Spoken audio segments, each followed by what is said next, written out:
بسم اللہ الرحمن الرحیم والصلاۃ والسلام علی رسول الکریم وعلی آلہ اجمعین۔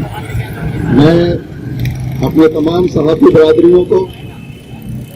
جتنے گروپس اس وقت یہاں موجود ہیں ان سب کو تہہ دل سے مبارکباد پیش کرتا ہوں کہ آپ نے ایک نہایت ہی سنگین مسئلے پر اس شہر کراچی میں کروڑوں شہریوں کی نمائندگی کی ہے، اور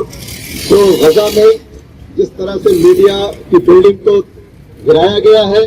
جس طرح سے وہاں پہ شہید کیا گیا ہے میڈیا ورکرز کو، ان سب کے خلاف آپ نے فوری ایک رد عمل کا اظہار کیا ہے۔ یہاں پر اس وقت KUJ برنا گروپ ہو، KUJ دستوری ہو یا اس کے علاوہ جتنے ہو، ہزاروں میڈیا پرسنز ہیں۔ میں سمجھتا ہوں کہ ہزاروں میڈیا پرسنز کا کوئی احتجاج اس سنگین بحرانی مسئلے پر ہونا چاہیے، اس لیے کہ اسرائیل کا مسئلہ ایک مذہبی مسئلہ نہیں ہے، یہ ایک سامراجی مسئلہ ہے، اور یہ سامراجی قوتوں کے مستقبل کے عزائم کا ایک ٹھکانہ ہے، اور اس میں صہیونیت اور یہودیت میں بہت پیچیدہ اور بہت ہی متضاد قسم کا تعلق ہے۔ لہذا یہ جو کچھ ہو رہا ہے یہ ایک سامراجی کام ہے، لیکن اس کی جڑیں مذہبی یہودی مذہبی عقائد کے اندر گڑی ہوئی ہیں، جیسے کہ بھارت کے اندر ایک ویسا ہی کھیل کھیلا جا رہا ہے جس کی جڑیں ہندو مذہبیت کے اندر گڑی ہوئی ہیں، لیکن یہ سامراجی قوم پرستی پر مبنی ایک گھناؤنا عمل ہے، اور اس کے اوپر بھرپور اور بہت زیادہ گفتگو کی ضرورت ہے۔ لیکن اس موقع پر میں آپ سے یہ درخواست کروں گا کہ آپ نے یہ ایک پہلا کنکر پھینکا ہے اور بہت ہی بر وقت پھینکا ہے، میں آپ کو مبارکباد دیتا ہوں۔ میں بھرپور مذمت کرتا ہوں، اور جو میڈیا ہاؤسز کی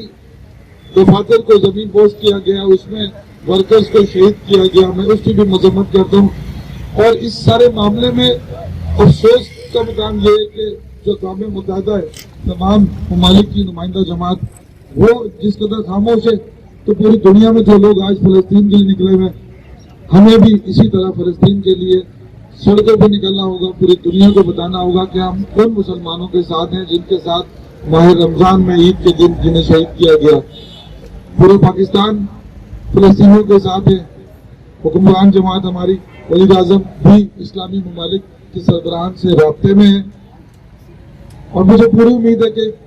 بہت سارے نہیں لیکن 3-4 اسلامی ممالک ضرور کھڑے ہو کے اس فلسطین کے لیے بولڈ اسٹیپ لیں گے۔ شکریہ۔ فلسطین پہ جس طریقے سے اسرائیلی حملے ہو رہے ہیں اور جو تشدد کا ایک عمل نہ رکنے والا جاری ہے، اس کی نہ صرف ہم سب مذمت کرتے ہیں، بلکہ جس طریقے سے سچ کی آواز کو دبانے کی کوشش کی گئی، جو جنگی جرائم کا مرتکب ہو رہا ہے اسرائیل، اس کو میں پوری دنیا کے تمام صحافی تنظیموں سے اپیل کروں گا کہ وہ میدان میں آئے اور اپنا احتجاج ریکارڈ کرائیں، اپنی حکومتوں کو دباؤ ڈالیں، پریشر ڈالیں، خاص کر وہ اسلامی ممالک جو کسی اور کے اہلکار بنے ہوئے ہیں۔ 50 سے زیادہ اسلامی ممالک ہونے کے باوجود آج فلسطین کیوں تنہا ہے؟ آج کیوں فلسطین کے لیے کوئی آواز نہیں اٹھا رہا؟ آج کیوں صحافی جو ہے وہ مظلوم بنا ہوا ہے؟ آج کیوں صحافیوں کا ظلم ہو رہا ہے؟ اس کی وجہ صرف یہی ہے کہ ہم لوگ خاموش ہیں، ہم لوگ مسئلے سے کام لے رہے ہیں۔ میں شکر گزار ہوں کراچی پریس کلب کا، کراچی KUJ کا، اور وہ تمام تنظیموں کا جنہوں نے آج یہاں پہ احتجاج ریکارڈ کرایا۔ پرورش لوح و قلم کی عظیم ذمہ داری اٹھانے والے میرے صحابی بھائیوں، المیہ یہ ہے کہ صہیونیت نے جہاں دنیا بھر کے اہم اداروں کو اپنے قبضے میں لے رکھا ہے، وہاں عالمی صحافتی اقدار کو بھی وہ گرانا چاہتے ہیں۔ دنیا بھر میں آزادی اظہار کے نام پر کام کرنے والوں سے جب یہ کہا جائے کہ ہولوکاسٹ میں بات کرو تو صہیونیت خاندان مٹانے کی بات کرتی ہے، ادارے تباہ کرنے کی بات کرتی ہے، آزادی اظہار کو بھول جاتی ہے، صرف اس بنا پر کہ غزہ میں موجود وہ عمارت جو APP، الجزیرہ اور دیگر اداروں کے استعمال میں تھی، کہ وہاں سے جب یہ کوریج ہوگی کہ نہ صرف اسرائیل حملہ کر رہا ہے بلکہ غزہ کے جانباز ڈٹے ہوئے استقامت کے ساتھ، تو دنیا کے سامنے ایک پیغام جائے گا کہ اب اسرائیل کی بربادی قریب آ گئی ہے۔ جس طریقے سے مجاہدین نہتے جذبے کے ساتھ ان کے اسلحے کا مقابلہ کر رہے ہیں، اس سے خوفزدہ ہو کر انہوں نے میڈیا کی آنکھیں اور زبان بند کرنے کی کوشش کی ہے۔ ہم اس کی بھرپور مذمت کرتے ہیں اور تمام صحافتی تنظیموں کو